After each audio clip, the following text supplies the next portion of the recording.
Guys, panoorin natin si Kuya, oh. Yan, oh. Tingnan niyo yung gagawin niya diyan. Yan, guys. Madiskarte to, si Kuya. Yan, oh. Yan, yan. Guys, huwag kayo tatawa. Madiskarte yan si Kuya, oh. Magaling yan. Yan, oh. Kinakarga niya yung gulong. Siguro magde-deliver siya ng gulong. Yan, oh. Pinipilit niya yung karga.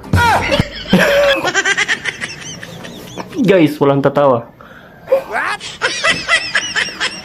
Hindi, madiskarte talaga yan si Kuya. Hindi, kaya niyo yan. Kaya niyo yan. Yan. Medyo malaki kasi yung gulong. Yan. Madiskarte yan. Mag-deliver yan. Shopee yan, eh. May order sa kanya ng gulong. Dinideliver niya, eh.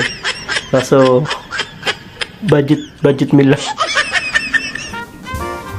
Yan. Ganyan yung diskarte, guys. Kaya niya yan. Yan. Huwag niyo tawanan, guys, ah. Yan, oh. Ganyan lang. Kailangan talaga dumiskarte sa buhay. Galing. Kaya niya yan.